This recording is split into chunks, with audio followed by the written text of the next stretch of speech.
Welcome to today's episode, everyone. We've got a really important Champions League game. This is only the fourth game in the league phase, but we're already on 1 win and 2 losses after a battering by PSG and a very tough result to take once again against Bordeaux. Meanwhile, the other Icelandic teams that are in Europe are carrying us so far, and we could, at this point in time, if things go as we hope they will, finish this season, well, this European campaign season, up in 6, which will give us 6 teams in Europe, so it'll be absolutely massive. We had another big summer window in terms of outgoings. We managed to bring in a lot of money to the club, clear up a lot of spaces in the team, and hopefully we can start trying to bring in some real ready-made quality. Let's go.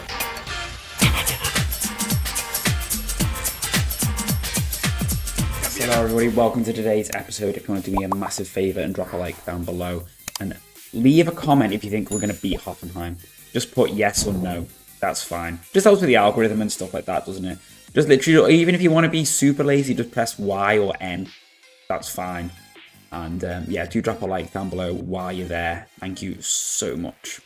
So quick little roundup of the domestic campaign. Won everything once again. Another domestic quadruple and another invincible season as well. More importantly, I suppose, but yeah, more impressively, another unbeaten season. It'll say top goal scorer for Iceland was Emerson Sellis. He's actually been out on loan at Vala Reykjavik, and he's come back off loan because basically they were interested in extending his loan deal, and I realised that they didn't have the option to play him against me. He wasn't allowed to play against his parent club. So I was like, oh, added it in.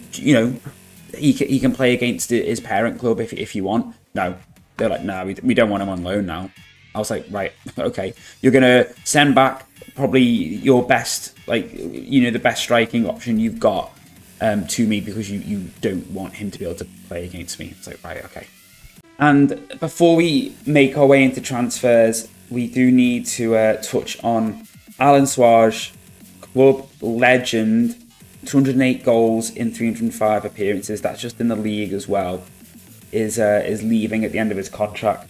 So he had an optional extension clause in his contract if he hit like 15 appearances or something like that in the league. And but he was awaiting on a promise. He wanted to have his sort of squad player game time. I think he was playing as more of like a backup. And during this time, FC Utrecht came in and offered him a contract. And he accepted. So he's going to play in the Netherlands most likely until he retires. Really. Thank you very much, Alan. You've been with us for 15 years. Absolutely, evergreen player really for us, up until literally just the very sort of end of his time here. I mean, when you think he joined here in 2027, and all the sort of turnover and change that's happened in the club, he still managed to perform at a very high level. We look at this, he's got 2 league goals, but he actually got, what was that, 4 in the cup. 1 in Europe. He got 5 international goals that season for Iceland. Up until very recently, he was still able to mix it in with the club at a very high level. 18 goals that season in all competitions, 36 in all competitions that season in 2039. He's been absolutely phenomenal, and we will hopefully be looking to bring him back as a coach, assuming he goes into that when he retires. Absolute legend of the club. Really carried us through where we're at the moment, so a lot of respect for him. Now before I touch on some of the bigger outs, because I think I've already talked about most of these, I think, when I did the season summary. Cesar Davalos came in. He's gone straight out into the loan farm. We're trying to get him out into the loan farm, sorry. He wants to go out on loan anyway as part of his contract, is one of his promises. And then Waleed Whaley, we brought in. He doesn't particularly like big matches, but basically we brought him in as a rotation option on that right-hand side for Sasha Bersha. And he's looked quite good when he's played, to be fair. And he is technically a very good player attributes-wise across all important areas. He's just could do with just enjoying big matches a little bit more. Eduardo Renteria is someone who came up, and we actually think he's probably quite perfect really for that inverted wing-back slot on support. You'll see why we look to strengthen there. His passing's really good for that. So we're hopefully going to just work on that. And at the age of 18, I really think he could turn into, an elite player for us in that role quite specifically. And then Nazar Korchenko is someone we'd actually looked at for a while. I think when he was 16, when he came through at the Shakhtar, through their youth intake, we spotted him, but obviously he wasn't interested in joining us because he wasn't 18. And we brought him in to essentially sort of be backup with a view to being first team in that central defensive role. If we can just work on his passing, hopefully he can take over from that ball-playing defender role. Because he did have some interest in Bakker Hansen again, which we did manage to bat away. But basically, that was kind of inspired by a few outs. You can see a lot of the loan farm outs that happened, but you can start to see, as we get further down, some of the big names who did leave. And the first one was Ivan Hechimovic. Basically, we had a couple of bids come in from, Chelsea, for example, and I think Wolves. For some reason, Wolves kept bidding for all our players over the summer and unsettling them all. But in the end, Chelsea came in and, we managed to bat away some wheels, but he was like, I really want to go to Chelsea. And while, mentally and physically very, very good, technical-wise, he could be a little bit better. And we signed him, I think, for like 5 mil or something like that. If it was shown 4.6 mil, and we sold him for 21.5 with the potential to be 24. So it was really good profit for a player we felt like we would probably look to upgrade at some point anyway. Now, Jason Ramirez was one of the outs that sort of saw us bring back one of our loan farm players. Porto came in for him. Well, a couple of clubs came in for him, I believe, but Porto came in and we managed to basically negotiate them up to a 15.75 fee. Sorry, it's being a bit slow.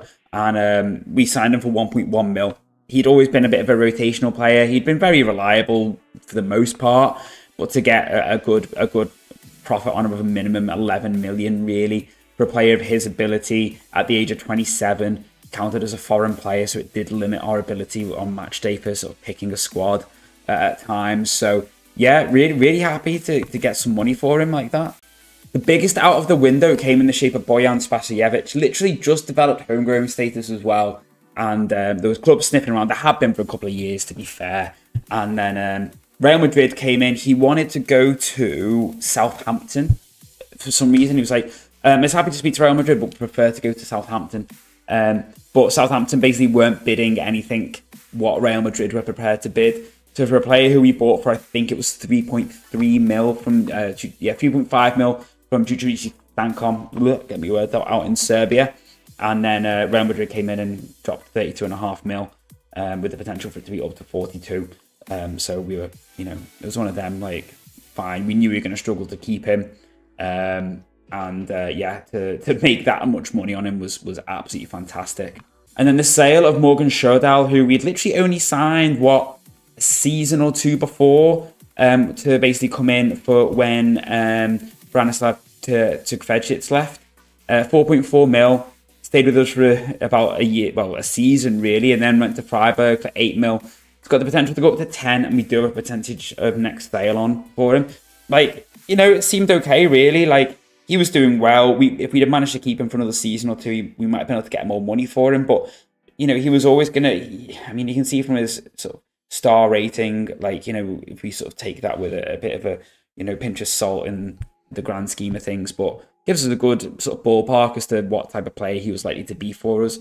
Never a first team. So he was brought in to kind of do a job while we tried to find someone better. He did that. We sold him. And that is what... led us to bring Nicholas or Nikolai Popov back from Hafnarfjordur to play as that inverted fullback on that left-hand side.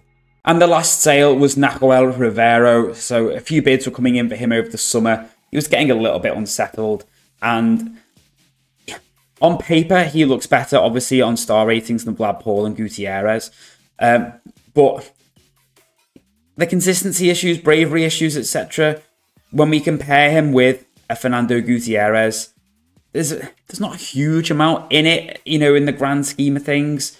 They are both kind of have, they probably both have a similar degree of weaknesses and similar degree of strengths, compared to each other. And then obviously Vlad Paul is definitely a more complete striker. Lacks the finishing that Rivero and Gutierrez has, but mentally he's a lot better. He's just a bit more, he's got a bit more about him, I feel. And he is, wow, flipping heck, okay. So that's gone up massively. So we were rejecting bids of like 40 to 50 mil for him in the summer. I probably could have just sold him, to be honest with you, and found a replacement or just kept someone and not worried about selling Rivero. Obviously, he doesn't like big matches. He doesn't like consistency. He is wanted, though.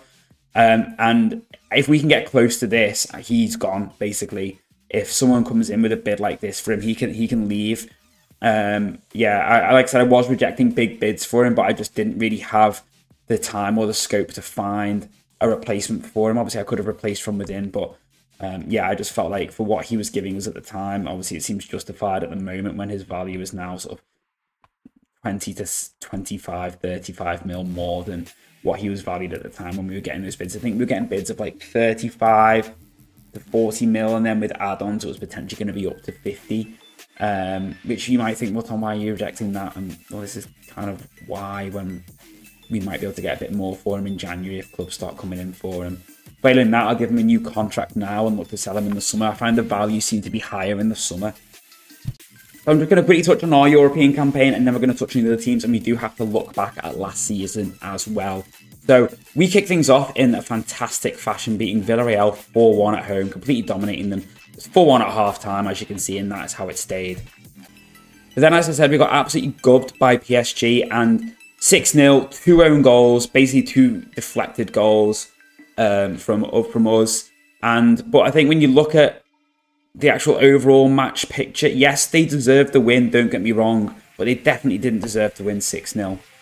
And as I said, more recently, we've conceded 2 goals this time to Bordeaux in a 2-0 loss, which, just like last season, we very much did not deserve. The only issue was last time we had a loss to Bordeaux. We then followed that up and we beat Liverpool. So, you know, we're playing Hoffenheim. Hopefully we'll get the same sort of rebound. XG-wise, there wasn't a huge amount in it, 0.2 in it. But it was just annoying that we just couldn't even get a goal. But basically, these 2 goals came in just a period of just really poor performance from us. As you can see, Gutierrez dropping a 6.1, absolutely abysmal. The second one, Ronaldo just got pressed on the ball. Like, basically, our sort of passing sharpness, possession retention in the first half, our pressing shape was just all over the place, really, and we just made it so easy for them because these are not a good team. When we look through their players, pound for pound, attributes-wise, we should be playing them off the park, and it just didn't happen. Now, forgive me if this looks a little bit messy, but we are going to just touch on Hafnarfjörður first because this is the biggest one, really. So, I think after I'd seen you last time when I did the season summary, they just beat Rapid Wien 3-2 at home. They then went and beat Hoffenheim, today's opponents for us, quite comfortably on aggregate, really. That Daniel Seller goal just after they levelled the tie really should really just killed any momentum for Hoffenheim. They then went and played TSC away in Serbia, 0-0, and then they beat them 5-1 at home, which got them to their second Conference League final in 3 years. But just like last time, they came up against South Coast English opposition and did get battered 3-0 by Saints. But you know what? For them to get into it, and you know, we've had an Icelandic team now, the same team in 2 Conference League finals in 3 years, and that is phenomenal. And we should be really, really pleased with the progress that Hafnarfjörður have made. And it is hopefully boding well going forward. They then did get dumped out by Benfica this year in the Champions League, dropping straight down into the Europa League phase, where they lost the Ran 1-0 at home. I think, if I remember, I could be completely talking up. No, I am not chatting up barking up the wrong tree. They deserve to get something out of that game, and they were unlucky not to do so. Roma, they drew 1-1, and I feel like, again, yeah, they dominated the game. I was going to say, I feel like there's been a pattern with Hafnarfjörður when they played, that they've absolutely wiped the floor with the teams they've been against and just struggled to get it over the line. And then they went and beat Odds 2-1, similar sort of picture, dominated, but this time did manage to get the win. And actually, the Odds' goal came from a 91st minute own goal. And then they've got Köln, Warsaw, and then I think they've got, Ljubljana, Braga as well, and Donetsk Streda. So Braga is really, really important, and we'll touch on that in a minute. That they get a result there, because that will feed into what we're going to talk about when it comes to talking about Breither. But yeah, basically, I'll show you as well when I show you the coefficients. But as I said, we're potentially going to go up to 6th, and it's between us and Portugal. So that's why the Braga game is massive, and I'll show you exactly how close it is in a sec. This time it was Braither who randomly seemed to get a bye straight to the Europa League. I don't know why. I don't know why that's happened the last 2 seasons, because we've not been in a position in the coefficients where we should be getting an automatic Europa League place, but we'll take it, and we've been very happy with it because it's meant that they've just gone straight in there. They did lose their first game to Valencia. Fairly even game, but Valencia did, on the face of it, probably just about edge it, especially in possession terms. And then they played Feyenoord, and they probably deserved, well, they did deserve to get something out of the game. Certainly not from a point of view of possession, but every other metric, shots, XG, etc., should really have got something from it. And maybe Angel Hernandez dropping a 5.8, who is on loan from us, kind of tells the story, really. He obviously had a shocker, and if he'd have put even one of those chances away, could have been a completely different story. But then they did just draw against Casapia from Portugal. They drew 1-1, conceding an own goal before saving the draw in a game where Casapia had no shots at all. They didn't have a single shot, and they got a goal from an own goal. Now that is what you call a prime FMing. So unlucky and really frustrating. A, because it was against Portugal, and B, Breither have just come off the back of 2 losses, and a win here would have been massive for them. And yeah, they've completely and utterly shot themselves in the foot with that game. But they will be looking to bounce back today. In today's episode, when we're going to see how they get on against Mallorca. They then got Partizan. I think they beat, was it them who beat Partizan 5-1 last year, or HK? And they've got Leverkusen, which will be tough, but AEK Athens and Lech Poznan. So I reckon if they can pick up 3 wins, they should be fine. I'd be putting them down for wins against Mallorca, Partizan, Poznan as a minimum. Hopefully AEK as well, really. And that should be enough to see them through. And then we come on to the last team, still going. So HK, we told you last time, obviously they got dumped out by Sarajevo. They then smashed their way past Borisov 6-1. Disappointing that they drew at home, because that would have been some lovely coefficient points for us. Same with them then losing 1-0 away to Aberdeen before then coming back and winning 3-0. And then they smashed their way past Utrecht 5-2, which was beautiful. But then, as we can see, there's a bit of a theme here. Portuguese teams shafting us, losing 2-1 away to Benfica before then beating Olympiacos 3-2. And they've just beat Malmö 3-0. And they are actually currently doing really, really well in the Europa League. I think they are 6th or 7th or something. 7th. As you can see, we've got Hafnarfjordur down in 18th and Breither currently in 31st. That's where, obviously, like I said, that win against Casa would have been massive for them. But who knows if they can get a couple of results. Like I said, they got Mallorca. Currently doing okay, to be fair, Mallorca. And Partizan. And like I said, we'll also be targeting results for them against AEK and Poznan as well. As for HK, they've got Rapid Wien, who I would back them to beat Leverkusen. They've got Casapia, so if they can beat Casapia, I will love it if they beat them. And then they've got Minsk and Prague, and again, they should really be targeting, I would say, realistically for them, like at the stage they're at in this save and how good they are at getting past teams. They should be targeting 4 wins out of 5 then. They might even be able to sneak a result against Leverkusen. They can be that good on their day. Meanwhile, it was a European debut for Halkar, who got past Genk in the Conference League, beating them 4-2, which is absolutely fantastic for them. Brilliant for them to do that. Like I said, these are a team who we had them as an affiliate, and they've literally come up all the way from the lower divisions, and this was only their 3rd season in the top flight when they got into Europe, and then they went and got to, they got past Genk, relative giants really about, of European football compared to Halkar. Apologies once again if I'm pronouncing that wrong. And then they went and beat Zrinjski Mostar 2-0 at home before losing 4-1 away. Absolute sickener. They actually took the lead as well, which makes it even more heartbreaking. But Martinho Sanya, who's on loan from us, has been brilliant for them. And they will actually be playing in Europe next year again after they won. They finished 5th. And I am hoping that if they can continue getting in Europe, it might see them go professional.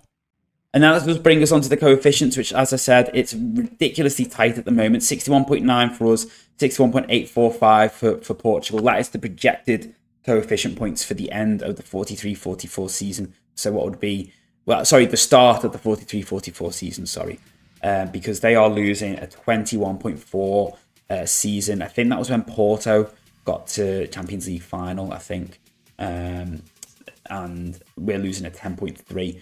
And even next season as well, they're losing a 17 and we're losing a 10.9.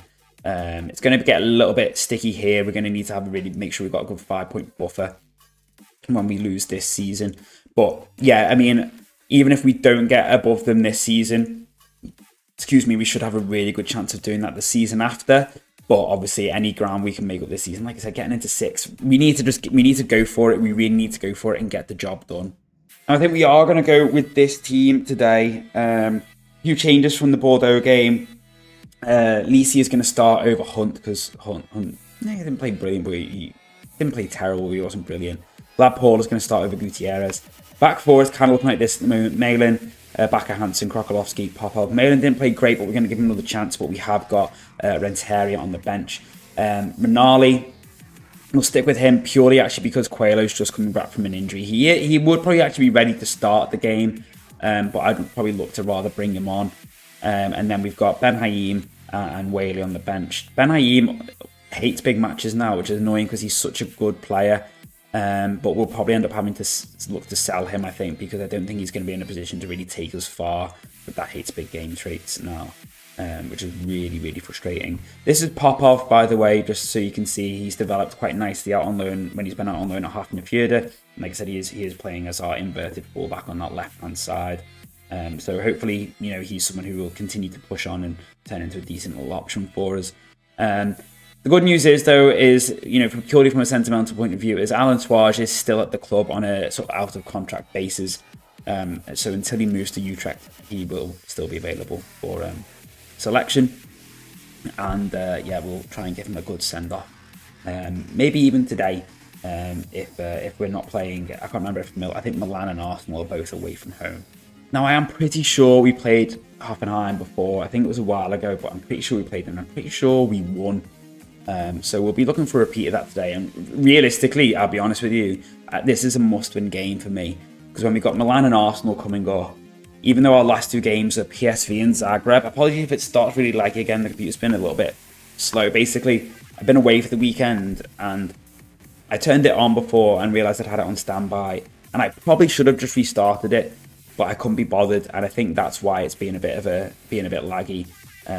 It's sort of just warming back up again, but yeah, I really probably should have turned it off. So, but anyway, like I said, this is really a must-win game for me because we're now at a point where we're basically just having to sort of realistically target 4 wins from this league phase.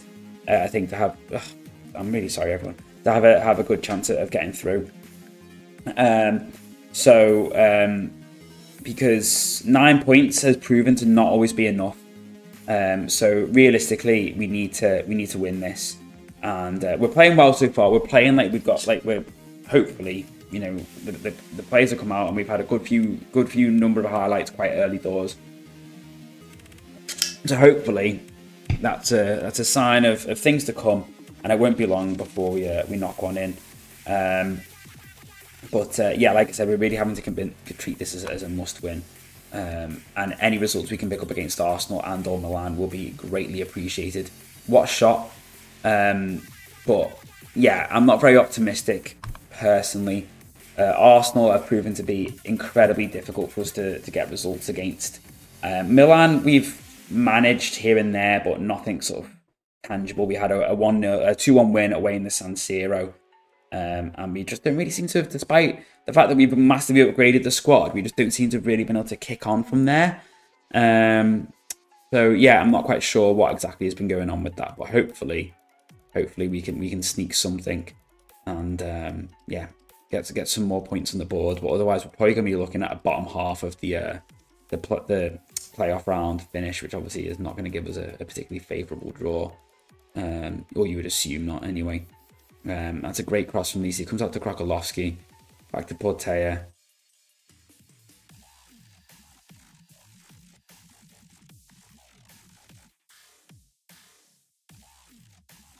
Sasha, lovely ball. Looking for Renali, but I think he really could have done with looking for Vlad Paul, but it doesn't matter because it got to Vlad Paul in the end after a defensive mix-up from Hoffenheim. And Vlad Paul, 20 goals for the season. Brilliant. And that'll just be adding a few extra puns onto his transfer value. That's shocking from Nguyen. And Vlad Paul is just like, yeah, I'll have it. No dramas. Thank you very, very much.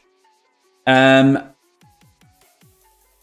Portuguese teams playing today? Doesn't look like it. I didn't see any Portuguese teams there. Sporting and Benfica, I think. Oh, no, sorry, Benfica in the Europa League. I think Sporting and Porto, maybe. I honestly thought that had gone in. Sporting there. We're actually due to go above Sporting, which is nice. I think it's Sporting and Porto. Yeah, because Porto, I think it was, beat Arsenal last time out after Arsenal went down to 10 men. And then we played Porto in a friendly and smashed them 4-1. So, you know, who knows? Maybe that means something. Maybe that means that Arsenal aren't good enough anymore and we'll beat them when we play them. It obviously doesn't, but, you know, a man can dream. Main thing, though, just play the game in front of you before we start thinking ahead and get the win today.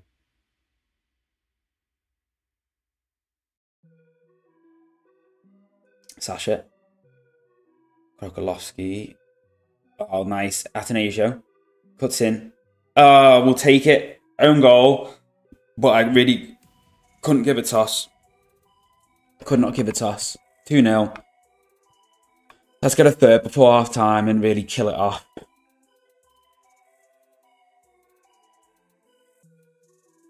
And that's gone some way to cancelling out our pretty dire goal difference. It'll be -3 now. So if we can get a few more goals today and sort of put that to bed, you know, if we can sort of make a dent into that goal difference, that'd be nice. But yeah, realistically, we're going to be targeting decent wins against PSV and Zagreb. And like I said, anything we can get against Milan and Arsenal is a bonus. Here's Giordano. And he scores an absolute screamer. Absolute screamer. That's why when I found him like about 3 or 4 years ago, that's why I was so keen to bring him in. Because with that finishing, like, that just like attacking movement in general, just brilliant for us to have as a Volante. Because that Volante role is massive really to how I want this tactic to work, to be honest with you. Because it frees up that space for Melon to move into. So basically, in possession, like build up, we have like it's basically like a 2-3-5. And Vlad Paul is seized on some more sloppy Hoffenheim play, and you can't quite punish them this time. But yeah, basically in build up, we have like a 2-3-5. Now I'll put it onto 2D in a minute if you want to see what it looks like for when we next have the ball. But it's yeah, it's nice. I like it. So this is just another set piece. And Rinaldi nearly scores. But Popov does. 4-0 in the first half. And talk about responding after that Bordeaux game. Ah, don't be a bad gimp. Oh, it's good. It's been given. It's been given. So what was it? That's obviously not what happened. That's obviously not what happened. It was just a free kick. It was a nice finish from Popov. So I'm just going to wait and see if we get a highlight and you can see what it's like in when we're in possession. So Porteo wins the ball. So then basically, because he's the regista, he's just going to float around to help with recycling possession. So he gets the ball now. And then here we'll see what's going to happen. So if I pause it here. So this is the two at the back. So it's Popov and Bakker Hansen basically. So Popov's on the inverted fullback. Bakker Hansen is the ball playing defender. Then we have Libero Krokolowski pushing up here into this sort of left deep channel, I guess, with Portea here. But normally Portea will probably kind of sort of push into here, I guess, maybe. He will just sort of float around as that regista with Melon then cutting in here. That's where Renteria will come in handy, I think, with that passing eventually once he's sort of, I mean, he's probably ready now, to be fair, but we're sticking with Melon for now. And then we have Bersher out wide, and then we've got Lisi here with Vlad Paul, Rinaldi drifting over to the left, basically to make like a front three, with then Atanasio over there on the left-hand side. And you'll sort of see as we play through how it moves. But I'm quite liking it so far. I'm quite liking sort of using it as a way of really getting to grips with the positional play. And I'm enjoying it. And I honestly, for a minute then, thought we were going to get fifth just before half time. We may still do so. Nearly. It was tipped wide by the keeper, I believe. But yeah, we'll go back to normal. Yeah, it was tipped wide by the keeper. And we are all over them. 4-0 at half time is just what we like. The fall from grace, to be fair, for just German teams in general, has been quite alarming. I don't think they've had a team get to the semi-final. I think Bayern Munich struggled to sort of really progress. Leipzig, we beat them routinely now. Dortmund don't really get through. I think that's part of the problem, is like teams like Leverkusen, Dortmund, etc. You know, big teams IRL, like obviously Leverkusen just smashed the league. But yeah, they seem to struggle, and it's really affected their coefficients, and they have absolutely bombed. That's why you're getting teams like Freiburg and Hoffenheim kicking around, and they just get absolutely smashed. Mostly Freiburg do okay, to be fair, but like that's why things like this happen. Like I come across these German teams and just absolutely destroy them. Generally speaking, like I said, Leipzig sort of beat them quite routinely. We've got Freiburg there with a 2-0 currently against Sarajevo, was it? Yeah. But yeah, realistically, Bayern is just flying the flag for German teams. And like I said, they seem to struggle to sort of really make any concrete progress. Portea was having a blinder today. Yeah, absolute blinder. Mellon will probably come off soon because he is a little bit tired.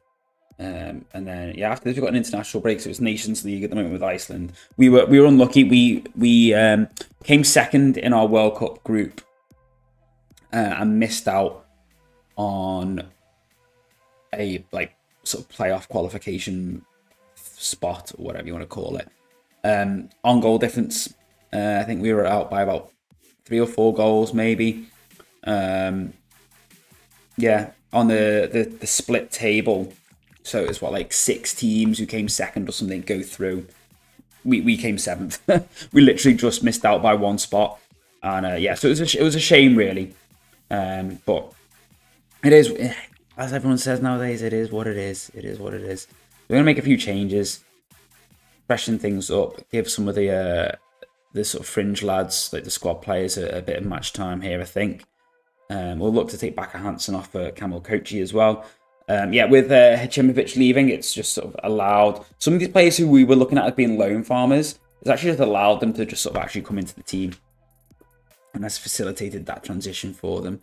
Krakolovsky is 1 yellow card away from a suspension, so actually, you know what, maybe we'll just freshen up both defenders. So Karchenko can come on, as can Kochi, and I'm going to give Coelho some game time off the bench as well, just to help with his return to fitness. But I'll tell you what, some of the players who've been dropped today are going to struggle to get back in. Your Gutierrez's, even your Hunts. Obviously, Lisi has been phenomenal today, as has Vlad Paul. So yeah, it's going to be difficult for them to get in. But we'll see what happens.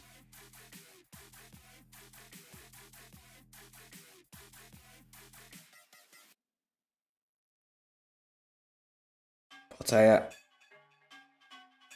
Good hands from Chris Niki. We looked at him for a while as a keeper, but he was at Bayern. He just didn't really develop well enough, to be honest with you. And at the time when he was young, they wanted like absolute mega money for him, obviously, but they didn't play him.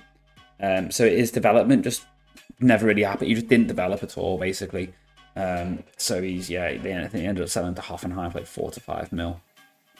Which obviously, you know, it's a shame for him. His development was stymied, basically, and sort of, yeah. But unfortunate, because he looked like for a time, looked like he could have been a really good keeper. He's still young, so he might still push on, but, you know, say in game, he might have been like, I don't know, let's say for argument's sake, like a 170 to 180 potential keeper when he was like 17, 18. His potential ability now is probably only like, what, 140, 150, if that. Solid. Of course, though, 4-0 at half-time, and obviously, as is the FM way, we don't score at all in the second half. Now, maybe there is something going on here, because Milan had just lost to Sporting, and Porto bloody won as well. Much disappointment. HK really should have won this game, looking at the stats. Shocking that they didn't beat Rapid Wien 1-0, really, when they had an XG of 2.22 compared to 0.85. Really, really poor. Who was it? Who's let them down here? Not even like the strikers necessarily had. I mean, 6.6 is not great, but maybe it was Vilharmsen just having a shocker. Maybe that's what led to the goal.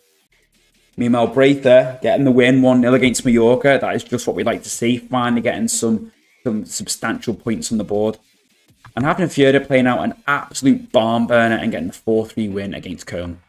But that has seen us just drop behind Portugal in the race for 6th spot. So that's when we're going to need those results against Casapia and Braga to come in massive for us going forward into the next few games in the Europa League. So meanwhile, we are trying to find a way of spending 42 mil and 150k in wages that doesn't involve just spamming it on loan farmers. Vicente Julio is coming in. Could potentially be a good centre-half, but he is coming in primarily to be a loan farm player. Yosimar Garayab, same, basically just coming in to be a loan farm player, really. He might develop quite nicely, but he's unlikely to be good enough in that defensive midfield slot for us. He's probably never going to be a Regista or a Volante of any note. Martin Tentugal, I think, is someone who could actually potentially turn into a decent winger for us. He's only 17 at this point in time. So we'll get him in and we'll smack him on some left wing development, get him working with some of the coaches, and hopefully he can turn him into a decent winger. And plus at that age, you know, good opportunity for some homegrown. And Gustavo Gomez, free signing, coming in, Peruvian player. Again, he's just a loan farmer. So we need to start trying to find some... Realistically, I need some better quality at central defence, to be honest with you. Right, everyone, and with that, with internationals calling, I will see you very soon. I'm going to love you and leave you there, and I will see you back. It'll be for, like, the PSV or the Zagreb game. Yeah, it'll be for one of them. As we look to really secure our sort of progression through into the next round of the Champions League for the 6th time in a row, and based on recent form, we're probably going to get dumped out again at the at that knockout playoff round, because that just seems to be the way things are going. We'll probably draw a difficult team and lose. Like who are we potentially going to get? Let's have a quick peek. If assuming that we finish bottom half, I mean, obviously this could all change when you're halfway through, but I mean, you just have to look at some of the teams who are kicking around here: City, Madrid, Milan potentially. Obviously Juve could potentially sneak up into there. Newcastle could still sneak up into there, but equally could have teams like Atleti, Barca, Chelsea, etc. all drop down. The dream really is going to be for it to be like a Freiburg or a Sporting. If we are in the bottom half, and them to still be in there, that would be delightful. Obviously, if we can somehow sneak into the top, then it's a bit more favourable, but who knows. I'll see you all very soon, everyone. Thank you so much for watching. I appreciate you sticking with this now. We're going into, we'll be going into what will be our 20th season, which is crazy. And yeah, thank you so much for watching, and I will see you all very soon. Bye for now.